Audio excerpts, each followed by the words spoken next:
I hope that you are feeling well, और ख़ास तौर पे ये कि आपको किसी किस्म की भी कोई हेल्थ रिलेटेड प्रॉब्लम ना हो, क्योंकि इस वक्त हम देख रहे हैं कि फ़िज़ा में बहुत सारे वायरसेस हैं। मौसम की तब्दीली की वजह से लोग एक दफ़ा नहीं कई दफ़ा बीमार पड़ रहे हैं और इम्यूनिटी बहुत लो हुई भी है। बड़ी हैरत अंगेज़ बात यह है कि इस वक्त जहाँ हम नज़ला, खांसी, ज़ुकाम, बुखार का जिक्र कर रहे हैं, चाइनीज़ वायरस का जिक्र कर रहे हैं और इस खदशात का इजहार कर रहे हैं कि भाई डेंगू, चिकनगुनिया से रिकवर होने वाले लोग दोबारा बीमार पड़ सकते हैं, तो फिर ये बात भी बड़ी अहम है। मेरे स्टूडियो में बड़ी चहलकदमी रहती है। जैसे ही मैं ऑन एयर जाती हूँ ना, उससे पहले बिल्कुल खामोशी होती है, लेकिन the moment I go on air और जब मेरा इंट्रो हो रहा होता है, मेरी कैमरे के पीछे जो है ना लोगों का घूमना फिरना शुरू हो जाता है। बहरहाल जी, आगे बढ़ते हैं। सबसे पहले आपसे इंट्रोड्यूस करते हैं। हमारे साथ मौजूद हैं doctor Zubaida Sirang. She is a consultant ophthalmic surgeon और ये faculty of Aga Khan university hospital का हिस्सा हैं। और आइए ज़रा इनसे जानते हैं कि इस वक्त जो मौसम की सूरत हाल है, डस्ट है, प्रॉब्लम्स हैं हमारे पास, उसमें क्या किया जाए और ख़ास तौर पे आई इन्फेक्शन के लिए क्या किया जाए। अस्सलाम वालेकुम, कैसी हैं डॉक्टर ज़ुबैदा आप? अस्सलाम वालेकुम Sidra, thank you so much for having me here it again. Is a और मैं प्लेजर बिल्कुल टू ठीक हैव हूँ, यू आप है। ठीक हैं? मैं बिल्कुल ठीक ठाक अल्हम्दुलिल्लाह। लेकिन मुझे बताइए, ये जो शार्प राइज़ हम देख रहे हैं आई इन्फेक्शन के हम्म हवाले से, इसके बारे में आप क्या हम्म कहेंगी? क्या ये डस्ट की वजह से हो रहा है, इम्यूनिटी लो है, सम वायरस, सम हम्म बैक्टीरियल वायरसेस गोइंग अराउंड? ज़रा प्लीज़ बताइएगा। अच्छा Sidra, thank you so much for choosing this topic again. ये बहुत ज़्यादा फैली हुई है वायरल कंजंक्टिवाइटिस आजकल। इसकी रीज़न बहुत सारी है, मल्टीफैक्टोरियल किस्म की चीज़ें चल रही है। फॉर एग्जांपल, हमारे पास ड्राई वेदर बहुत ज़्यादा है, तो बारिशें नहीं हो रही कराची में, जिसकी वजह से जो हमारा एयर है वो बहुत पोल्यूटेड है। जी। हमारा एयर की जो क्वालिटी है वो बहुत ख़राब है। उसके अलावा जो हमारी सैनिटेशन, हमारी जो सफाई, अनफॉर्चुनेटली जो हाइजीन है, वो सब स्टैंडर्ड है। तो एक दफ़ा एक बंदे को लगती है तो वो कंटेजियस बीमारी है, लगने वाली बीमारी है, जिसकी वजह से हर बंदे को लगती जाती है। फिर अवेयरनेस की कमी है, हमें ये नहीं पता कि ये सिम्टम्स है तो हमें क्या क्या करना चाहिए। तो हम सेल्फ मेडिकेशन की तरफ जाते हैं, आंखों को इच करते हैं, आंखों को हाथ लगाते हैं, तो जिससे वो बीमारी फैलती है। जी। तो देर आर फ्यू रीजंस जिसकी वजह से बहुत ज़्यादा फैली हुई है। आप समझ लें कि पिछले महीने पे 2 महीने पहले सिर्फ पंजाब के अंदर 86,000 वाह। वायरल कंजंक्टिवाइटिस रिपोर्ट हुई है। तो दैट्स क्वाइट हाई नंबर। तो या ये मुख्तलिफ सर्फेसिस पे यकीनन लोग क्लोज क्वार्टर्स में हैं। सर्दी के बायस हम ये भी देख रहे हैं कि हवा भी ड्राई है, क्योंकि जब आप हीटर्स का इस्तेमाल करते हैं या इन्वर्टर के ज़रिए अपने कमरे को के टेम्परेचर को मैनेज करते हैं, डॉक्टर ज़ुबैदा, क्या उस वजह से भी dryness also causes this to get ये फर्दर डिटीरिएट करती है इस कंडीशन को? या एक्चुअली इट डज, या इट डज। बेसिकली एक तो सिम्टम्स को डिटीरियोरेट करती है वो। जी। आपकी जो सिम्टम्स हो रही होती है इसमें इचिंग होती है, रेडनेस होती है, वाटरिंग होती है, जिसको अगर ड्राइनेस हो वेदर में, या फिर कोई भी चेंजेस हो, या आपके पास इन्वायरमेंट जो कि अनहाइजीनिक, या इन्वायरमेंट इस तरह की हो कि जिसमें ड्राइनेस ज़्यादा है, तो वो ड्राइनेस उसको फर्दर डिटीरियोरेट करती है। द सिम्टम्स गेट डिटीरियोरेटेड और एक्ससरबेटेड, आई वुड से। इसके अलावा जो क्लोज्ड इन्वायरमेंट, या जो जो इस तरह के एरियाज है जहाँ पे बहुत लोग मिलजुल के रहते हैं या अंदर की तरफ रहते हैं, तो उसमें फैलती ज़्यादा है। तो एक बंदे से दूसरे बंदे को, या फिर अगर बच्चे जैसे डे केयर में जाते हैं या जी। स्कूलों में जाते हैं, तो आई वुड अर्ज द पेरेंट्स कि अगर किसी बच्चे को ये हो रही है, आंख के अंदर, एक आंख में या दोनों आंखों में हो सकती है, रेडनेस के साथ ये शुरू होती है, आंख चिपक सकती है, साथ में डिस्चार्ज आ सकता है, तो उनको बराए मेहरबानी ना भेजें स्कूल, क्योंकि इनको बहुत तेज़ी से फैलती है। तो बिल्कुल सही। हमारे पास इस तरह के पेशेंट्स आते हैं, तो वो रोज़ाना के बेसिस पे बहुत ज़्यादा आते हैं। डॉक्टर ज़ुबैदा, मुझे बताएं कि जैसे आपने खुद इशारा किया कि बड़ी तेज़ी से फैलने वाला ये वायरल सिचुएशन है, इसका इलाज क्या हम्म है? यानी लोग अपनी मदद आपके तहत DIYs कर रहे हैं, कोई अर्के गुलाब का इस्तेमाल कर रहा है, कोई इसकी सिकाई कर रहा है, कोई कह रहा है कि इसको बार बार पानी से वॉश करना चाहिए, बड़े घरेलू टोटके भी चल रहे हैं। और इसके अलावा ओवर द काउंटर हम ये देख रहे हैं कि यहाँ तक कि एंटीबायोटिक आई ड्रॉप्स का भी इस्तेमाल हम्म बग़ैर प्रिस्क्रिप्शन के किया जा रहा है। पहले तो हम्म ये बताइए कि इसका इलाज क्या है, और क्या इसको बग़ैर किसी ऑप्थेल्मिक सर्जन या आई स्पेशलिस्ट की रिकमेंडेशन के बग़ैर इसको घर पे ट्रीट करना चाहिए? अच्छा, सिर्फ वैसे तो ये सेल्फ रिजॉल्विंग होती है, जैसा नहीं फ्लू होता है हमारा, जी। तो viral conjunctivitis is self resolving. But at the same time जिस हिसाब से अगर किसी वक्त आउटब्रेक में हो तब दिखाना बहुत ज़रूरी है, क्योंकि जी। ये फिर कॉम्प्लिकेशन की तरफ जा सकती है। और आउटब्रेक की सूरत में ये होता है कि हमें बहुत सारी चीज़ों का पता नहीं होता, हमें अवेयरनेस नहीं होती, तो ये फैलती जाती है।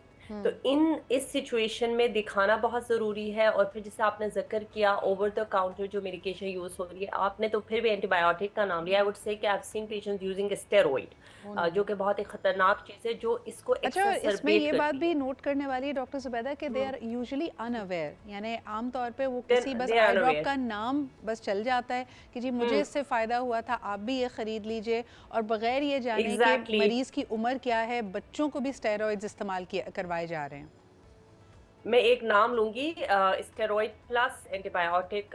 खैर मैं उसका नाम नहीं ले सकती brand name, but there is one drop that has a combination of steroid plus antibiotic. Okay. उसको इतना यूज किया जाता है जिस तरह कोई टीयर ड्रॉप है। हुँ। तो वो लोग इस तरह इस्तेमाल करते हैं कि आप, मैंने ये इस्तेमाल किया था, मुझे या डॉक्टर ने ये दिया था, तो आप भी ये यूज़ करें। तो बराए मेहरबानी अर्के गुलाब, आपने बहुत अच्छा जिक्र किया इन चीज़ों का। अर्के गुलाब वैसे भी हम रिकमेंड नहीं करते किसी भी सिचुएशन में, चाहे आपकी आंखें तंदुरुस्त है या बीमार है। यू कैन नॉट यूज़ अर्के गुलाब, क्योंकि उसमें उन चीज़ों का ख्याल नहीं रखा जाता। आई ड्रॉप को बनाते हुए जिससे स्टेराइल आई ड्रॉप हम बनवाते हैं, उस तरह का ख्याल नहीं रखा जाता। Secondly, over the counter antibiotic या स्टेरॉइड ड्रॉप आप यूज़ नहीं कर सकते, वो आपकी आंखों को लॉन्ग टर्म नुकसान या शॉर्ट टर्म नुकसान पहुंचा सकते हैं। वायरल कंजंक्टिवाइटिस की सूरत में भी आप अपने डॉक्टर को दिखाइएगा अगर कुछ दिन तक कोल्ड कंप्रेसेस इस्तेमाल करने से। और over the counter tier drop है, लुब्रिकेटिंग ड्रॉप है, वो इस्तेमाल कर सकते हैं। वो इस्तेमाल करने से आपको फ़ायदा नहीं होता, तो बराए मेहरबानी डॉक्टर को दिखाएं। और ख़ास तौर पर आपने हाइजीन का ख्याल रखिएगा, सैनिटाइज करें हाथों को। अगर आपको लगा है तो 2-3 दिन ऑफिस से, स्कूल से छुट्टी करें। और टॉवल शेयरिंग से परहेज करें अपने घर बिल्कुल, वालों के साथ भी। बिल्कुल। तो देयर आर फ्यू आमतौर थिंग्स पे दैट यू होता कैन डू यही टू है कि अवॉइड गर्मियों में कि आप हम इसको क्योंकि स्प्रेड करने से ब्लैंकेट्स का भी बचाएं। इस्तेमाल कर रहे हैं और अपनी जो बेडशीट्स वगैरह हैं उनको हम रेगुलरली चेंज नहीं कर रहे होते। आपके एनवायरनमेंट में हीटिंग एलिमेंट्स हैं, आपके रूम का जो कि हवा है उसमें नमी एग्जैक्टली। का तनासुब कम है, ये तमाम चीज़ें एड अप करके आपके लिए मुश्किलात का बायस बनती हैं। डॉक्टर ज़ुबैदा, एक और सवाल करना चाहूँगी। हाल ही में हमने ये भी देखा है कि a lot of people are facing having छोटे छोटे सफ़ेद से दाने, जिसको मिलिया भी कहा जाता है, ये आईलिड्स के ऊपर नमूदार हो रहे हैं। यानी कोई और सिम्टम नहीं है, लेकिन अचानक से हम देखेंगे कि अपर आईलिड यानी आपकी लिड के ऊपर सडन एक आउटब्रेक ऑफ दी स्मॉल मिलिया होता है। ये इनमें से कभी एक आध कोई स्टाई भी बन जाता है, अदरवाइज इस तरह की छोटी छोटी ये दानों की तरह नमूदार हो रहे हैं। क्या ये बेज़रर हैं? इनका इलाज कैसे किया जाता है? और क्या ये आई कंडीशन है या कोई स्किन कंडीशन है? अच्छा सित्रा, ये मुख्तलिफ चीज़ें हैं जो जी। आप नाम ले रही है ना। फॉर एग्जांपल स्टाई, जी। स्टाई आई कंडीशन है। जी। अगेन मीलिया भी आई कंडीशन में आ सकती है। तो there are few reasons for those, क्योंकि मुख्तलिफ है एक दूसरे से। जैसे स्टाई बिल्कुल। है, स्टाई ये इसलिए होता है क्योंकि आपकी आंख के अंदर ब्लेफराइटिस करके एक कंडीशन होती है जो आईलिड्स के ऊपर होती है, एक बीमारी जी। होती है काइंड ऑफ। आप समझिए जी। जैसे आप बालों में डैंड्रफ होती है, तो you have kind of dandruff on your eye lashes. तो वो दैट लीड्स टू कोई एक जो हेयर फॉलिकल वहाँ पे बंद हो जाता है, तो वहाँ पे वो infected follicle will lead to stye. इस सूरत हाल में दर्द हो सकता है, थोड़ा सा एक छोटा सा यहाँ पे उभार नज़र आता है, रेड कलर का होता है वो। और इस सिचुएशन में आपने डॉक्टर साहब को दिखाना ज़रूरी है, क्योंकि इसमें सबसे अच्छा इलाज होता है वार्म कंप्रेसेस, सही। गर्म पानी का टकोर। और साथ में कोई एंटीबायोटिक वो ऑइंटमेंट आपको दे देगा। कभी कभार ओरल एंटीबायोटिक की ज़रूरत पड़ सकती है। तो that is the treatment for stye, जिसको सही। हमें हम ठीक है। तो वो आगे जाके अगर उसका इलाज ना हो या फिर वो रह जाए और दर्द वर्द ख़त्म हो जाए, इन्फेक्टेड ना हो और खाली उभार रह जाए, तो उसको हम क्लेजियो कहते हैं।